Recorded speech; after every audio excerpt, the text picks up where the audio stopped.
Hello and welcome back to the Dracheneks channel. As you can see, I've taken over Agma Schwa and turned it into my own. So now you have to put up with my insufferable sense of humor. What's going on here? Well, Mr. Nga, as you can see, I've taken over. It's mine now. No. What do you mean no? Get out of here. Take Get out this of here. fair Go. and Come on. stay Go. away Shoot. from me. Shoot. Get out. Out. Trust out, me. out. We'll be back. And stay out.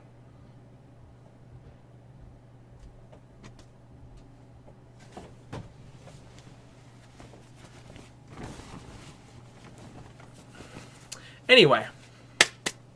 Hey everybody, welcome to Nga and the Conlang Community Iceberg Part 2. So, if you haven't seen Part 1 yet, I did a premiere of it about, like 2 weeks ago, something like that. It was a really good time. We went through layers 1 through 4 on the iceberg. And today we're going to be going through layers 5 through 7, which is, the darker bits going down to the very bottom. And yes, this is going to be an exciting time. We got lots of people here helping us out. And just a reminder before we get back into it, this iceberg was created by members of the Agma Schwa Discord community back in January or February, somewhere around there. So if you think that something was forgotten or whatever, it's just something that people didn't happen to suggest. Doesn't mean that it doesn't belong in certain depths or whatever. So you can add to your headcanon whatever you want. Not only that, but the contents of this iceberg thus are about the entire community. So there's going to be conlangs, there's going to be conlangers, conlang memes, there's going to be natural languages that are really, really messed up and thus are cause for inspiration for people to make conlangs, and associated weird, rare, cursed linguistic features, stuff like that. So it's not just languages themselves, again, just a reminder. So let us begin our final dive into the disturbing depths. Layer 5, the Shadow Realm. Polyespo. Oh yes, that's right. We are in the Shadow Realm now. So Polyespo, if you haven't heard of it, is a conlang created by a guy named Billy Ray Walden back in the 1980s. The name is kind of a portmanteau of polysynthetic Esperanto, and it was an attempt to incorporate aspects of Native American languages, aka literally just Cherokee, into Esperanto as a new international auxiliary language. The language itself is really weird in its structure and really weird in its romanization, and it doesn't really seem to try too hard at actually being, internationally auxiliar. Now all this is well and good until 1986, when Billy Ray Walden is suddenly on the FBI's most wanted list for going on the run after committing some pretty brutal crimes, aka, triple homicide and more. Read the Wikipedia about it. He was caught and is still currently on death row. Now, the story could have ended there, just a murderer who happened to have made a conlang. But no, that would be way too easy, right? In 1992, a group of fans of his languages, apparently who were called the Friends of Sequoia Team Research Switzerland, I don't know, began to publicly make claims that Billy Ray Walden was innocent and framed, I guess? I don't know. But there are still people out there today who will either ironically prop up Polyespo as a joke or, again, claim that he's somehow innocent of his crimes, sometimes unironically. But overall, nowadays, Polyespo is usually considered a joke, like a very dark joke in the conlang community, and the subject of a lot of memery. You know what I mean. Basque Icelandic Pigeon. The Basque Icelandic pigeon is not, in fact, a pigeon between Basque and Icelandic.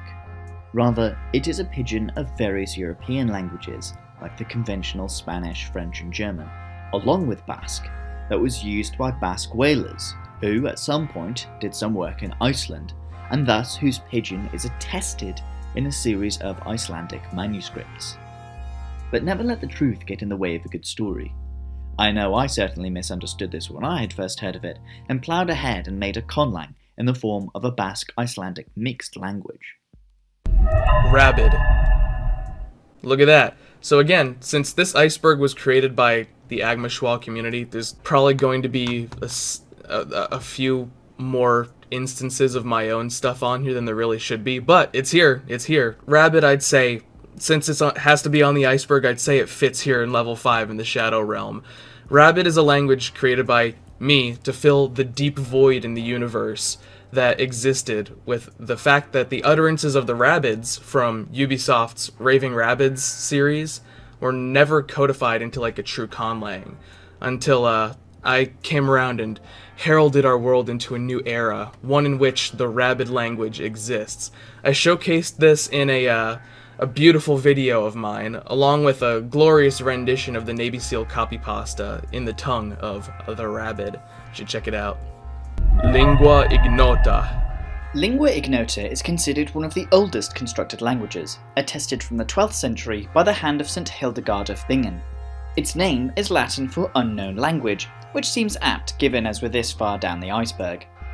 St. Hildegard made a glossary of the words, which number 1011, but no description of the grammar exists. Indeed, the only surviving text of it is 2 sentences that are mostly Latin, with some lingua ignota words thrown in, so it looks like it was probably a Latin relex. However, despite the glossary containing over 1,000 words, only one of the lingua ignota words in the 2 sentences is referenced in the glossary. Anyhow, St. Hildegard is basically the patron saint of constructed languages, so if you're ever struggling with your conlang, you can light a candle in her name. Ear. Ear is a phoneme, well deserved of this position on the iceberg, okay? It's a great introduction to one of my favorite phonemic concepts, rhoticism. You've seen this in my IPA tier list. Ear was one of my S tier phonemes, right? Now you can make nearly any sound in the IPA R-colored, and advancing from English's basic like in the word Turner, takes you to ear, the next logical step, of course. It's E, but then you rhoticize the E. Ear, right? Of course, rhoticizing sounds gets a lot more twisted and disturbing than this, but this is a great first step. Very pleased that it's here. Segmentative aspect. Now, if you've been conlang for some time, you're more than likely familiar with the concept of aspects, and the fact that, as with cases, there are a lot of them. Some of them are somewhat more exotic than the rest, if you know what I mean. The segmentative aspect, of course, which is found in Hopi, an Arizona native language, as B. Worf, who was one of the first linguists to study the language, puts it, denotes the process as a series of repeated interconnected segments of one large phenomenon of a stretched out segmental character.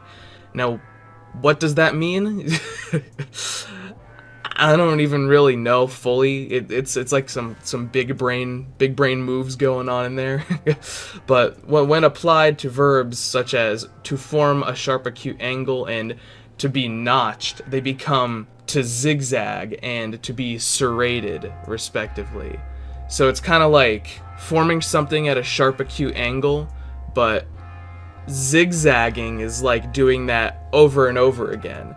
Just like to be notched becoming to be serrated, it's like one notch as opposed to serrated, which means having like a bunch of notches. So it's kind of like making some kind of long interconnected process denoted by a single verb. Segmentative aspect. Weird stuff.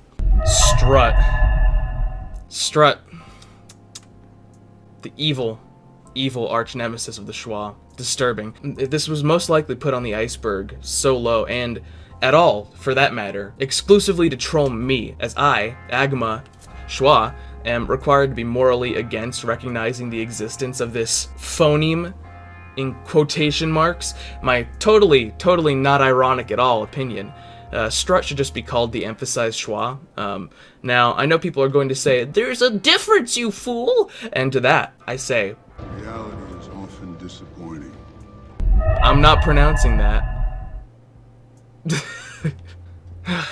Clicks are a whole nother story, but did you know that there's such a thing as nasal clicks? In the Khoikhoi language, which I'm also not pronouncing right, a language spoken in southern Africa, the word for to give someone a bloody nose, and of course there's a single word for that, is pronounced as that.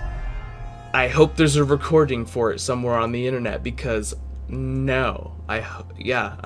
Lichen, can you do this, please? And apparently both of these variants are possible, both of these like IPA options here. But if nasal clicks alone don't belong in this tier, then that word certainly does. That's a nightmare. The velopharyngeal fricative. So the IPA is one thing, right? Beautiful. But did you know that the extended IPA or XIPA is the thing? This so-called extended IPA is used to accurately transcribe disordered speech, which doesn't mean like speech for people with disordered, it just means like sounds in general, you know, like the extended IPA is just like all kinds of sounds that can be produced by human mouths that don't necessarily fit into the category of phonemes. Now, the letter, and yes, this is a letter, right, is used to transcribe the velopharyngeal fricative. This sound, of course, does not occur as a phoneme in any natural language. Sulcalization. Sulcalization, from the Latin sulcus, meaning groove, refers to the process of pronouncing a sound while creating a groove in the tongue, which produces an airstream that flows across the teeth, making a more intense sound. In the context of historical linguistics, this refers to a non-sulcal sound becoming sulcal. This can be found mostly in sibilants, such as s and z. However, it isn't just limited to sibilants. Vowels can be sulcalized as well, and the English R can be said to derive its distinctive sound in part from sulcalization, because it clearly wasn't already complicated enough. Anthony McCarthy. So, Anthony McCarthy is a commenter on Jan Measley's videos, who has been arguing with Jan Measley for more than 3 years now. It began in the Esperanto episode of Conlang Critic, where, you know, Jan Measley famously or infamously criticized Esperanto. Anthony McCarthy, now he just couldn't accept this absolute injustice, right? And he proceeded to go on a massive and never-ending rant for literally 3 years and counting. This conversation peaked with, but by no means did it end with, the famous line, "I suppose you think that makes you cute. What it makes you is a fraud." Right? Since this moment, Jan Measley's fans have referred to themselves as cute frauds, and to a certain extent, conlangers on a more broad spectrum have thus begun to refer to themselves as cute frauds as kind of a badge of honor that they know more about conlangs than just Esperanto, as this Anthony McCarthy proved to exclusively know and care about Esperanto during his tirade, and pretty much nothing else.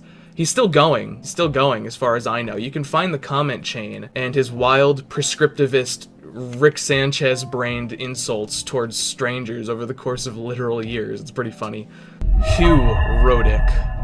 Looking up Hugh without Google autocorrecting it to how is difficult enough. In Hugh, a sound that is written as, you know, R with a line over it, you know, which historically was pronounced as ra, somehow evolved over time to be pronounced as blah. Suffice it to say, calling this a rhotic would be a bit of a, you know, a logical leap, you know? But since it's spelled with an R, you know, we've decided to opt for rhotic instead. This is truly one of the most bizarre consonants that the letter R has ever come to denote. It's pretty beautiful. Balai Balan. Balai Balan is one of the earliest recorded conlangs ever made. It was created in the 1300s by a group of Ottoman scholars. It was mostly an a priori language with occasional borrowings from like Arabic and Turkish, and it was written with the Turkish variant of the Arabic abjad. The language itself was most likely used for the rituals of the Gulsheni Sufi order of Islam in the empire. This was a pretty small subgroup, and thus the language didn't spread that much, and it was not used very long before it was lost for hundreds of years. The document was recently discovered, and it's currently held at a museum in France for some reason. Tolosin. Tolosin is a conlang created by R. Ben Madison in 1980 as the official language of the micronation that he founded in the east side of Milwaukee, Wisconsin. That's right, this conlang is the official language of an unrecognized nation. You know, that being, the language considers itself to be a Gallo-Romance language, bearing similarities to French and Occitan, with lots of weird, edgy influences.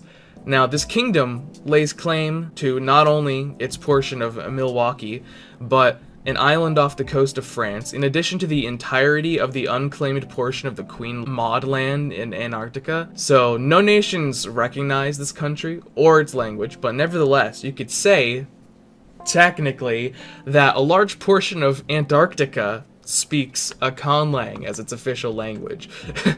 Considering nobody lives in Queen Maud land, you technically aren't wrong. All hail King John of Tolosa. Vabungula. Vabungula is a personal language created by Bill Price. First posted on the internet as early as 2002, but the language itself was originally created all the way back in 1965. That's right, this is a boomer era conlang. So Bill Price's site is a bit cursed, as it appears to try and download viruses on my computer every time I access it, but it does exist if you want to go check it out. Bill Price created the language over the course of many years, and it appears that he learned to speak it fluently by the mid-1970s, which is pretty cool. Since it was intended exclusively for him, he didn't really have anyone to speak it with, and it didn't really spread, except in terms of people being fans of it online. He did manage to translate the entire Gospel of John into Vabungula, directly from the ancient Greek text of the Bible, obviously. In the early 2000s, Bill translated other large chunks of the Bible into his language. Vabungula's popularity likely emerged from its presence on the early internet, and the sheer amount of effort that went into the language secured its place in the depths of the conlang culture on the internet. Like, that's a lot of effort. The Vatgil Wikipedia article. The Vatgil Wikipedia article doesn't exist anymore. So I remember last seeing the Vatgil Wikipedia article a few months ago, with the notification on the top of the screen that it would be removed on March 31st, 2021.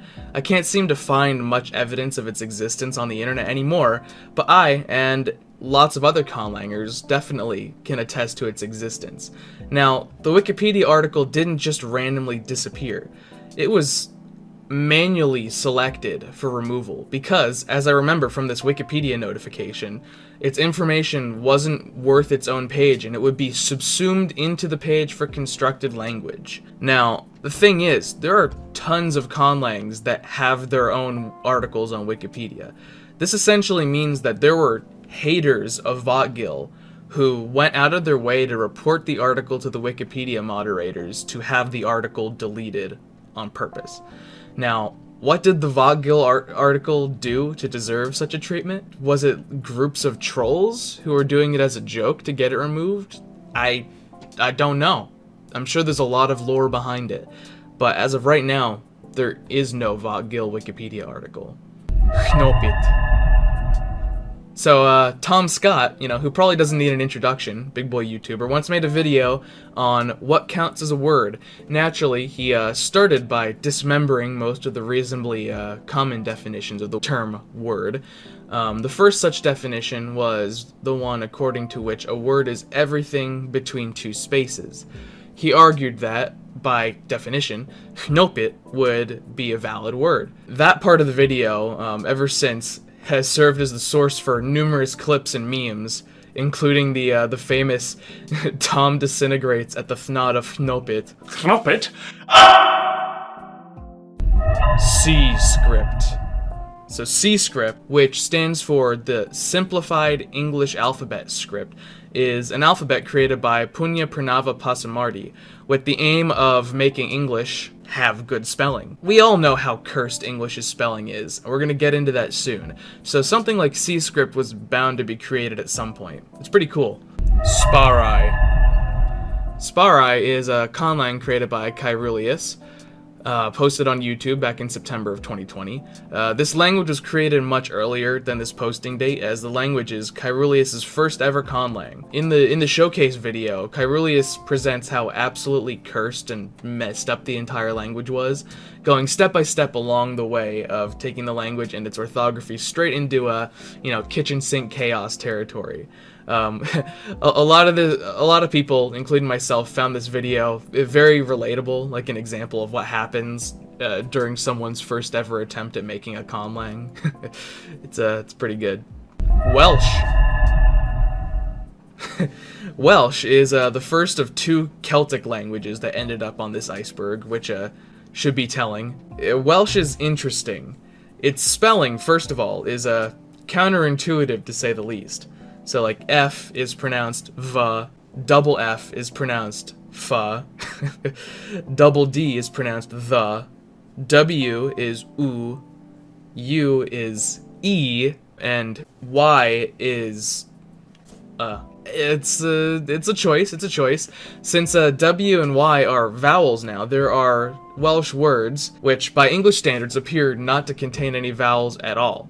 Such as, I'm going to try this, but it's not going to work. Trwyth, something like that. The name of a magical wild boar in Welsh mythology.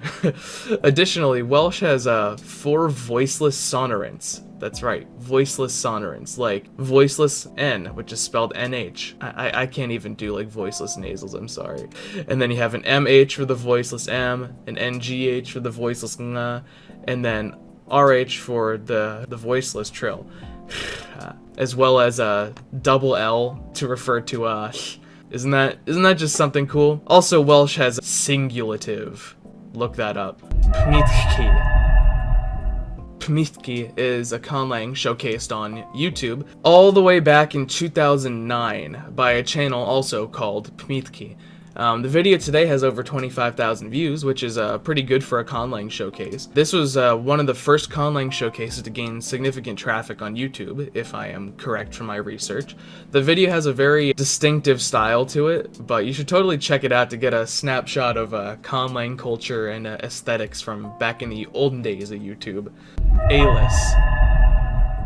Ætérnal is a conlang created by Frederick Giselle, again, names, an artlang designed to be aesthetically pleasing both to the ear and the eye.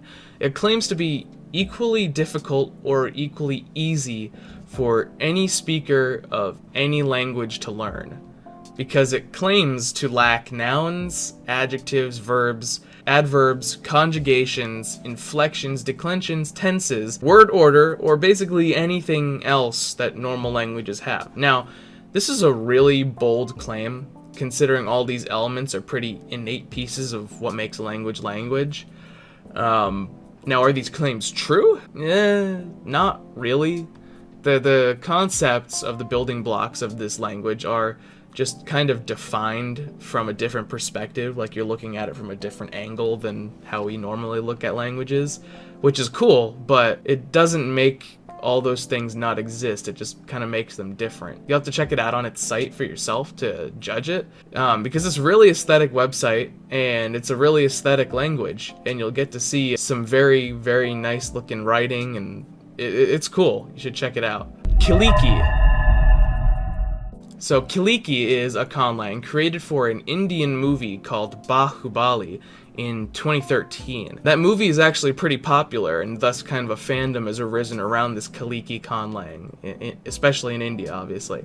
The language itself was created at a rudimentary level for this movie, but ever since the movie came out and people started becoming fans of it, the language has become a lot more developed. You can even learn Kiliki on an app that was created for it. That's right, there's a Kiliki app on the App Store where you can learn to speak Kiliki. K-bop. So, K-bop is a language created by Daniel Swanson all the way back in 2015, based on many ideas from the aforementioned badconlangingideas.tumblr.com. Its full name is, god damn it, K-Don San Ap Vlir Song S U Vom Ngag Vlim K Sna K Ga Bop Veg Daf Shof Om Vlim Ga Vlim Ga. Its name literally translates to the epic language that is infinite number, consistent with expectations, inedible, whose market value is probably a one-digit number, and which will hopefully die by sheep, its usefulness being 99 standard deviations from the mean. The most unique and cursed feature of K-bop is what Jan Measley in his review of the language lovingly dubbed hatonyms. So, as you've probably seen already, there are 4 phonemic hats. Yes, hats. And you'll need all 4 of them. A fedora, a top hat, a baseball cap, and a pangolin hat. Just in case you don't have a pangolin, a turkey-shaped hat may be substituted instead, though this is generally considered untrustworthy, as is everything not related to pangolins. Now, when pronouncing the syllable, K, for instance, you'll have to wear the fedora. Otherwise, the speakers of K-bop, they'll literally not be able to understand you. Recently, after a 5-year hiatus, presumably from recuperating from the sheer cursedness of his creation, though his information is of course quite disputable, considering that I'm not wearing a pangolin hat right now. Oh wait. Okay, now it's trustworthy information. Daniel Swanson has also been making a video series teaching K-bop on YouTube, and he also he commented on part 1 of the iceberg too, so hey Daniel, you're probably watching this. Hi. So there's a 40-minute video of him reciting the Babel text in K-bop back in 2015. That's pretty good. If you want to go check that out too. I spent $60 getting these hats. But I mean, come on. What else are you gonna do, you know? I needed to be able to pronounce K-bop, right? I have a Patreon. Please. Layer 6. The Abyss. The Navy SEAL copy pasta in Rabid. Oh, look at that. Another entry about me. I feel so humbled. Thank you, Discord community. Yeah, well, my idea. Anyway, the Navy SEAL copy pasta is a very famous set of meme text that's been posted on the internet for many years. Now, Rabid, again, is the language that I made for the Rabbids of the Raving Rabbids cinematic universe. And this is essentially just a beautiful, beautiful combination of both of them. You should totally check it out. It's quite disturbing. I'm very proud of that video. Anyway, English. I've already made a video on how English is cringe, so I'll keep this section relatively light. English had the potential to be one of the coolest languages in the world, and it threw it away. The glorious Germanic roots were sullied by Celts, Normans, and Grecophiles, leading to a lexicon that has retained only about a quarter of its Germanic vocabulary. If English was allowed to develop on its own with only the Celtic influence because Anglo-Saxon invasions, it would likely be very similar to the Frisian languages today. Very based languages with that Celtic influence. But no, instead, English became a confusing mess with grammar that simplified so much it became overly complicated, with horrible orthography and pronunciation that makes it difficult for even native speakers. But at least the articles are simple. Shona whistled Z. Shona, one of the main languages of Zimbabwe, is notable for having a set of whistled sounds, a feature that is extremely rare cross-linguistically. I know that this entry just listed the whistled Z sound, spelled ZV, but Shona has a plethora of these phonemes. There's an unvoiced whistled sibilant, a voiced whistled sibilant affricates, and even a pre-nasalized whistled sibilant, none of which I can properly pronounce. However, I can try and pronounce some of them to give a general idea of how they sound. Apologies to any and all Shona speakers watching. There's Mashoshe, or ants, and the name Morgan Tsvangirai, who was a Zimbabwean politician. Although most well known in Shona, these sibilants also occur in a handful of other Bantu languages, as well as Tabassaran, a Northeast Caucasian language. First person exclusive singular. Inclusivity is one of those things that every language arguably should have because of how much sense it makes to have. True inclusivity forces the speaker to denote whether they are including the addressee or not. Most languages don't have this and instead just use semantics, tone, and/or context. Most often, inclusivity is used to distinguish between including the addressee or not in the first person plural form, either as a pronoun or in the verb, but it can theoretically be applied to any addressee or person. So, if one was to speak to oneself about performing an action, Example, I'm going to the store. This would be first person singular and inclusive. The addressee is going to the store. But what if we wanted an exclusive first person singular statement? We'll use a reflexive pronoun to grant us this: I'm going to the store without myself. A theoretical language would likely formulate this as I without myself, or I'm going without myself, with salt and pepper for taste. So, affirming telepathy to oneself is first person singular and exclusive. This chart, seriously, you know, how deep in the Conlang community do you have to be to, you know, to not only be watching my videos in general, but also paying your undoubtedly undivided full attention to an iceberg deep dive video about this niche community. By extension, you know, we all belong here in the abyss. Of course, somebody literally suggested this iceberg chart to go in the iceberg. You know, haha, hee xd. Very funny. Ultra French. Ultra French is a meme that spread through the linguistics and Conlang community, especially on Reddit, that reached its height in 2017. Essentially, as Reddit user u/Shinmaruki put it, I don't have the link, but someone deduced with incontestable mathematics that if it was true that English is 99% French words, as some claim, and Canadian French is 50% English, as some others claim, it was obvious that Canadian French was 149% French, so it was more French than French itself, ergo Ultra French. Now, obviously, these impeccable linguistics and mathematical facts led to the creation of an entire community dedicated to making Ultra French, a supreme version of Canadian French. They have a subreddit, but it seems to have died around a year ago. The language never actually came into existence as far as I know, but it was hyped beyond recognition at any mention of its main premise. Copypasta has formed in the r/bad linguistics and subculture communities, explaining the glory of Ultra French. The traditional Welsh number system. So we already had Welsh on this chart back in tier 5, but its number system definitely deserves special recognition, or at least people said so. There's a more modern number system that's more logical and therefore more boring. That's what they use most of the time, but we're not going to talk about that one. No. Instead, we're going to talk about the traditional Welsh number system. Like the French number system, the traditional Welsh number system is base 20. And if you think French is bad, well, Welsh is much worse.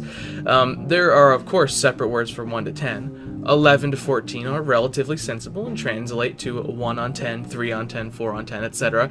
Except for 12, which is, oh god, David, which means 210, which is irregular. 15 is where it gets even more interesting. 15 itself is irregular, Humtheg, which is 510. For some reason, 15 serves as the base for the remaining teens, 16, 17, 19 are 1, 2, 4, and 15. 18, however, is Ætérnal, which is literally 2, 9, or 2 times 9, because it's multiplication, that's right. Then 20 to 29 follow the expected pattern, 21 being 1 on 20, remember it's base 20.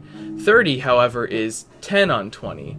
31 is 1 on 10 on 20, and I think you can see where this is going. Finally, 80 is Pedwad again, which is 420, aka 4 times 20, again, more multiplication, you know?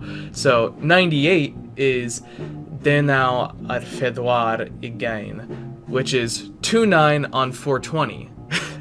And 99 is, oh god, and 99 is Pedwad ar Bumtheg a Fedwad again, which is 4 on 15 and 420.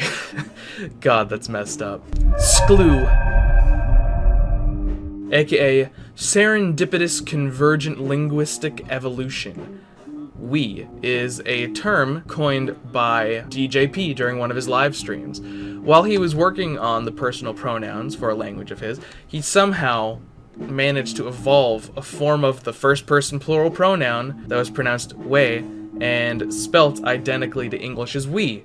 So sklu thus refers to the process of one accidentally creating a form that is identical to the same form in a completely different unrelated language, like we and we in English, both being first plural pronouns. Examples of how sklew is used, provided by DJP himself and his whole chat, are "you sclewed up" or "sclew it, I'm out." Things like that. Perhaps the funniest part about all this is that "we" is literally part of the acronym, like it's the W in sklew. The IPA chart from 1900. 121 years ago, the International Phonetic Alphabet was in French. It was also backwards compared to today's IPA, but this is all understandable given the start of the International Phonetic Association in Paris and that the orientation of the chart is arbitrary. But what's cursed about this is some of the symbol usage and the relaxed way to use it. The symbols look okay at first, like it's understandable, the symbols are updated over time. But look here, pharyngeal trills, approximants smushed together with the fricatives, which already have poor organization. And these are the bilabial fricatives, these the alveolo-palatal, these the uvular fricatives, yes, literally just upside down uvular trills, and this cluster heck of a vowel chart that I'm not even going to touch.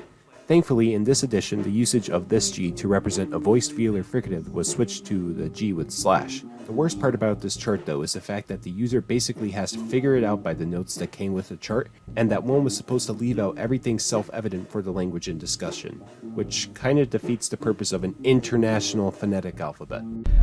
Phonetic IPA. Now, you may think that the IPA itself has a lot of symbols, and you may think that the extended IPA has even more symbols, but no. Get ready for phonetic IPA. You've heard of, consonants and vowels. Well, forget about that. Forget about all of that, like, as a concept. Now, we're talking about vocoids and contoids and so many variables. Oh, God. It hurts. Oh. Now, this symbol, this absolute monstrosity, is known as the multi-ocular O. It was used in the writings of Old Church Slavonic. Of course it was. It literally was just a fancy way of writing the letter O. Nothing more. Nowadays it's just known as an extraordinarily cursed letter, mostly brought up for shock value. This, not gonna even try to pronounce that. God. It means, then he had in his possession a bunchberry plant. This is a famous word or sentence in Nukhalk, a Silesian language spoken in the Canadian province of British Columbia. So Nukhalk is famous for being highly agglutinative, and of course, it also has lots and lots of syllabic consonants, which create quite the vibe, you know? Uscript, or the Universal Logographic Physics-Based Language, is a language and script combination that is designed to completely divorce itself from the human experience and exist in a state of mathematical representations of math and physics to describe situations. Now, Uscript was inspired by those Voyager plaques. If you've seen a Vsauce video, you know what I'm talking about. A set of symbols intended to convey information separate from the human experience, intended so that aliens could decipher our location. Uscript itself is even more wild than the Voyager plaques, like by far. It is crazy. It is an absolutely insane adventure just looking at a block of Uscript text. So get this. Is 69. God, I look like someone's Onceler fan art in this top hat. Anyway, so yeah, it's 69. Got him. Nice. But anyway, it's actually the name of a doom metal musical group in France. The lyricist, Laurent Lenoir, again, not French, not gonna try, created a language called Ocho, and the lyrics of the songs that this band makes are usually partially in English and partially in this conlang. It uses a binary numeral system where the phoneme O with the umlaut over it represents 0, and H, or the X, represents 1, respectively. And thus, Ocho literally equals the number 69. Not only that, but this 69 isn't even meant to be used in like a hee XD kind of context. It's actually meant to represent infinity and yin and yang and the balance of the universe itself. Rick Chick. Rikchik is an alien conlang created by Dennis Moskowitz in 1996. Specifically, it's a logographic sign language, speakable only by an alien species created by Moskowitz, and that species is called Rikchik. You might have heard of this if you've looked into the genre of conlangs known as xenolangs or xenolangs.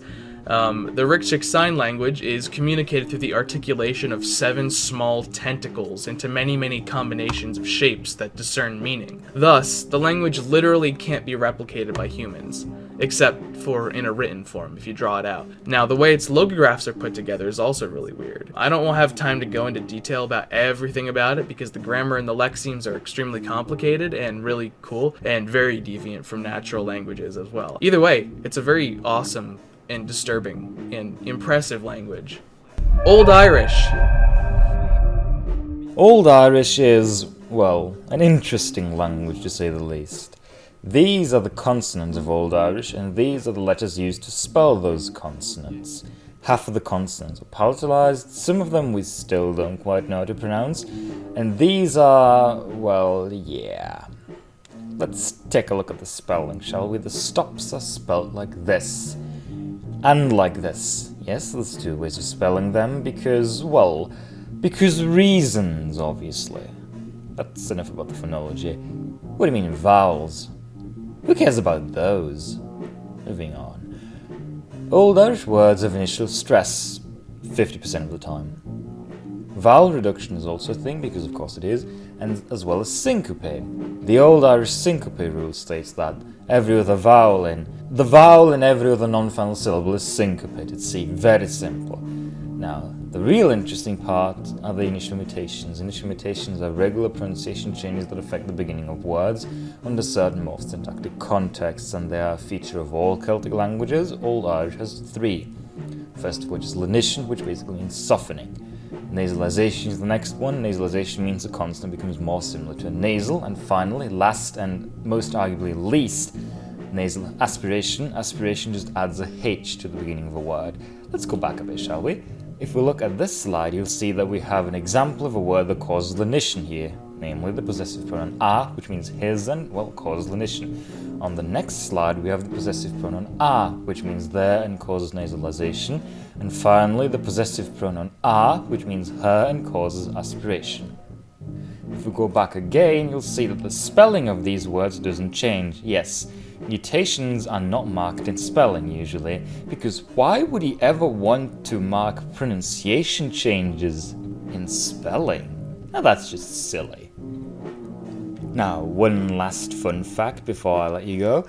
If you go back to the last slide, you'll notice something rather strange. Again, mutations aren't indicated in spelling that I've mentioned before, but the thing is, in Old Irish, the letter H is often appended to the front of words to, well, make them stand out more. Yeah. So we arrive at the very interesting situation of where H, if spelt, isn't pronounced, and if pronounced, isn't spelt, because why would you want to have it any other way? Rousley, which is not at all how that's pronounced, but I'll get into that. Oh god. Okay, how do I even describe this one? So, Rousley, again, I'm not gonna even try pronouncing how it's actually pronounced. It is the language of birds. Now there's one vowel, ah, and no consonants. There's 4 tones, 2 lengths, and distinctions between normal modal voicing, breathy voicing, and creaky voicing. This creates enough combinations to create a fully realized language. Not only is this the case, but it also has 2 orthographies. One is packed with all the diacritics and stuff for it to just be a bunch of A's in sequence.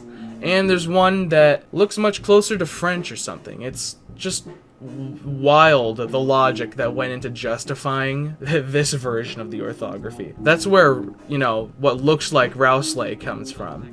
It's not actually pronounced as Rousley or something, but actually as as that, which means to speak. It's disturbing, but also it's beautiful. Looks something like something I dream of creating, you know? This language was made by Reddit user u/Wonderhorn, and wow, good job, very, very pleased. Bliss Symbolics. Bliss Symbolics is a fascinating one. So it's described as a semantic graphical language composed of more than 5,000 authorized words. So the language has no phonology or any of that, as it's exclusively graphical. It's actually used practically in the real world, as it was designed specifically to be used by those who have speech impediments or other impairments that prevent them from being able to speak. Now, this language was created all the way back in 1949 by a guy whose name was actually Charles K. Bliss. Apparently, millions of people around the world use Bliss symbolics to help with everyday communication without the ability to speak.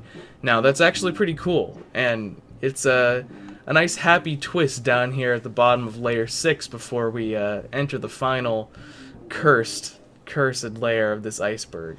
Layer 7. The lightless depths. Just when you thought it couldn't get any worse, any deeper, any darker, here we are. Uwu language. This is it. Welcome to the bottom layer of the iceberg. The first monstrosity at these lightless depths is the true beauty, the absolute miracle that is the Uwu language, made by u/Lotheg90. Do you ever just look at something and Uwu, maybe an Owo? Well, now you know what that means. Because the Uwu language is here to just look at this. That's right, the main gist of this Uwu language is a mini-language sort, with tones and a super limited phonology, as in the only consonants are wa, va, and nya, leading to a language consisting mostly of variations of Uwu and Owo. There's also a few nyas in there somewhere. It's got a cursed binary counting system and plenty more wonders to behold. Overall, it's one of the most legendary creations in the history of conlanging. Benny. Hi, I'm Benny M. I'm well known on Agma Schwa server for creating some pretty cursed conlangs. Here's a list of all of my lovely conlangs as of now in alphabetical order. Yeah, it's a bit long. So I got Aftos, Ætérnal, I got Randall, and then there's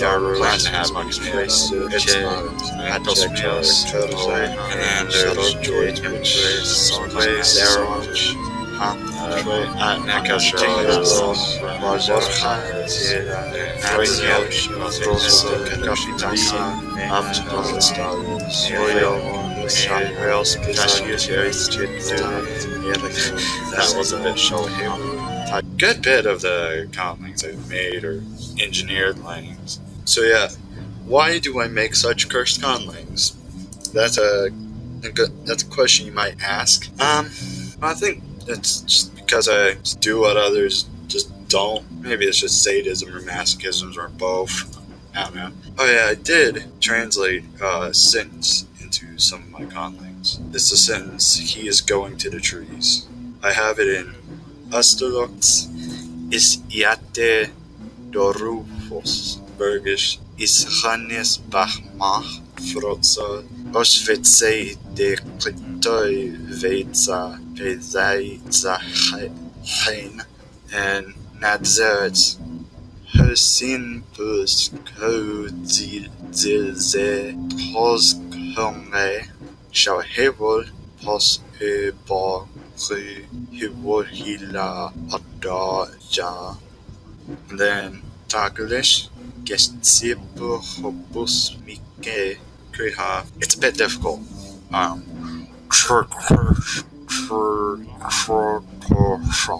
Yeah, Krihan's beautiful. Yeah, hopefully you now see like why I'm all the way here at the bottom of the iceberg. Yeah. Saanich orthography. Now, are you familiar with the pinnacle of typographical design that is the Saanich writing system? If not, prepare to be enlightened. Ever sent anyone a message in all caps? If so, you're probably rather angry at the time. That, or you're secretly a Saanich speaker. Yep, that's right. Saanich is written using nothing but uppercase Latin letters. And not only that, guess what? Underlining is phonemic. Yep. Anyway, we're just gonna like take a second and just kind of pan through some of its beauty. Just to accept it. Arov. I don't even know. In all reality, this language was created in Jan Measley's 2017 joke video where some British person named HBM Alpha uses a very deadpan voice to make a parody out of Conlang Critic. At this point, Arov is just a tiny Google Doc that gets spread around like a copy pasta. Just an exemplary and nightmarish joke lang. There's not even that much to it in terms of content, but it's still, you know, something that's fun to see. Viesa is the personal language and code made by whoever runs whiletrue.neocities.org. If you find the exact name of the person who made Viesa, put it in the comments. It started out as English, but written using the Cyrillic alphabet, but as time went on, the creator started actually making new vocabulary and grammatical structures to the point where today Viesa is some thing that looks like English written in Cyrillic, but now you actually have to learn stuff to fully understand it. Well, if you don't know how to read Cyrillic, you already have to learn some stuff. I've got some experience with that over from the Agma Schwa Discord server, which you all should join. It's very fun. That's why this iceberg exists. Overall, Viesa is cursed on the surface layer, being written in a modified Cyrillic alphabet that's slightly off from how it's phonemically used in most Slavic languages, and then also on a much deeper, more visceral, insidious level, where when you decode the text and then you realize that there's an entire conlang that's slightly different from English hidden underneath. Ugh, what a brutal masterpiece. I'm hurt. Sadism or masochism. But I'm okay with it. O is a deeply cursed language created by Tokipona's own Sonia Lang in 2003. Its goals went as follows: make you go out of your mind, produce multiple meanings and weird homonymic insights, alienating, intoxicated effects, going against expected conventions of language and yet being fully functional as a language, exploring the connections between reality and surreality, meaning and nonsense, and virtually impossible to understand one another. Acts of communication become trippy idea art, and sentences meaning flows with your state of consciousness. Now, is that confusing? Yes. Is the language even more confusing? Yeah. It's written exclusively using various mathematical symbols on the keyboard for each phoneme, like equals and slash and plus and minus. The only actual letter within its orthography, if you could even call it that, is parenthesis F, which stands for... Yeah, it's also 11 vowels and no consonants at all. God, this is a beautiful, beautiful mess. Car slam. Hang on.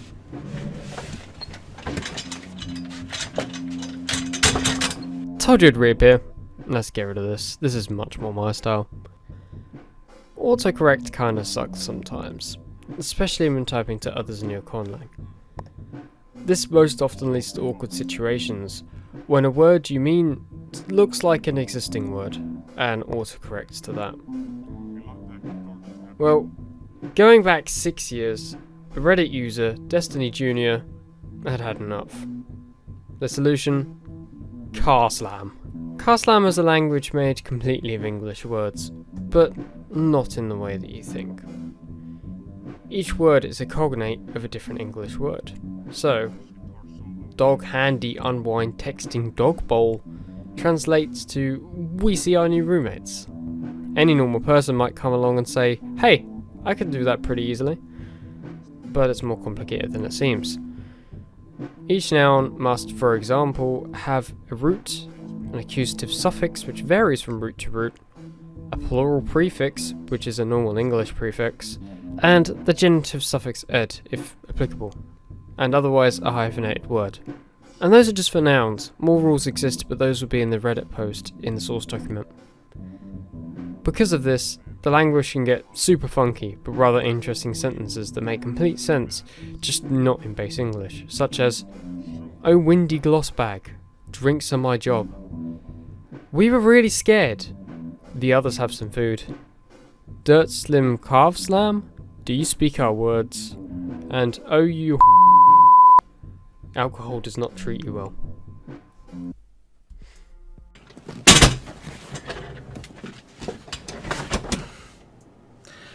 Anyway, Hyper Pirate. God damn it.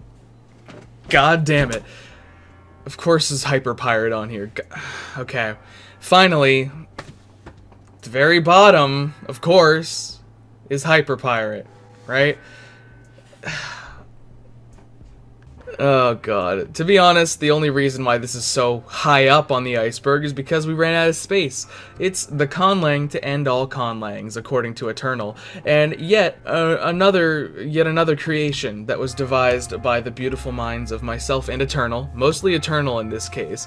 Hyperpirate is cursedness incarnate. So you ever wondered why pirates say arg in yo ho ho in all their antics? Well, the answer to that is what to untrained ears might seem to be nothing more than meaningless utterances. But, in fact, it's one of the most complicated languages ever known to man, or pirate, as I should say. Calling hyperpirate human is a bit of a stretch, really. If you're interested in a deep dive into the rabbit hole that is the grammar and phonology of hyperpirate, then look no further than the video that I made showcasing it a few weeks back. For the sake of being self-contained, however, let's go over a couple of its features, since I guess we're going down this route. So, the phonology is something. It's really something, aka it's R. That's it. It's basically just a bunch of different rhotics. And what? And how many rhotics, you ask? No, it's all of them. Almost all of them, at least. And the vowels are just different ahs, like A's, rhoticized A's, and syllabic rhotics. As for the grammar, the simplest form of any verb is naturally the future dual, of course. For instance, a simple inflected form of which is float, would be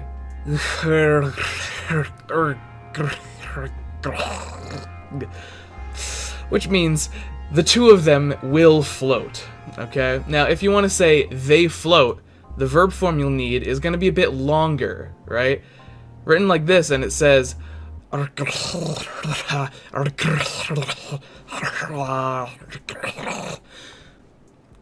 but wait, isn't this shorter? Oh, no. How blissfully ignorant you are. In here, each end dash in here is pronounced as also, that form I just used could also translate to they floated. As after all, hyperpirate has a future versus non-future distinction, with the future being the base form, obviously. And yes, Bostrophodon is a thing in its writing, because of course it is. Also, did you know that hyperpirate uses asterisms as a word separator? You know, that's because the words in hyperpirate are so long and unwieldy and ungodly. And all the letters look so similar to each other that the best way to really tell words apart from each other is if they had a nice dividing line between them, such as an asterism. It really helps. It makes things a little more, possible to actually read. Without the asterisms, it would really be useless. Now, if you want to know more about it, go check out the showcase for it. And on a side note, let's all pray that no one ever decides to make the hyperpirate K-bop Creole. For the day that language is made will most surely mark the beginning of the end times. Help us all. Help us all. And that's it. That's the bottom of the Agma Schwa Conlang Community Iceberg. Alright? Wow. Wow, this was quite an endeavor. Quite a crazy adventure, in all honesty. Now, are there a lot of things that could be added to this iceberg? Oh, for sure. You could... There's going to be a lot of things that people are saying, like, oh, wow, how could you miss this? It was so obvious. And yeah. I mean, again, this is what everyone suggested. So, this is the Agma Schwa Conlang Community Iceberg. We had some wild times, and I just want to give a special thanks to everybody who collaborated with me on this project, including Connor Quimby, Lichen, Cantwo, Dracheneks, SpaceDirt, Brian Bork, Sonia Lang and Banana Tree Labs, Biblaridian, Ætérnal, Benny, Tark and Kate the Pan Plate, who's making a new conlang introduction series coming out soon. Check it out. So yes, this was a massive collaboration. It was really fun, and you're going to be seeing more collaborations between all of us in the coming days and months and years, etc., I'm sure. Biggest mistake that I got called out for in part 1 was, for some reason, I was a dum-dum and I said that Lingua de Planeta was made by Jack Eisenman. It was not. It was made by a group of people led by Dmitry Ivanov. Yes, so if you enjoyed this video, if you enjoyed this big 2-part super collab crossover event video, then remember, subscribe. I'm trying to get to 2,000 subs by the end of the year. Like the video, leave comments roasting or complimenting me on whatever. There will be a link to the script, which contains sources and stuff, in the description. If you want to help me recuperate from my K-bot purchases, then maybe consider becoming a patron on my Patreon. I would very much support that. Patreon.com/nga. And yeah, I mean, that's pretty much it. Until next time, nga out. I will see everybody next time. Goodbye. Mwah.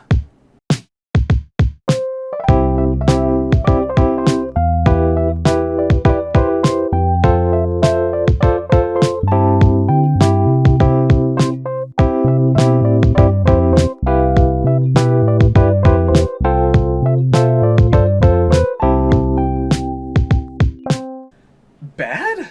I'm not bad. I'm a good guy here. He just doesn't get it. Do you think I'm bad? Thank you. That's all I needed to do.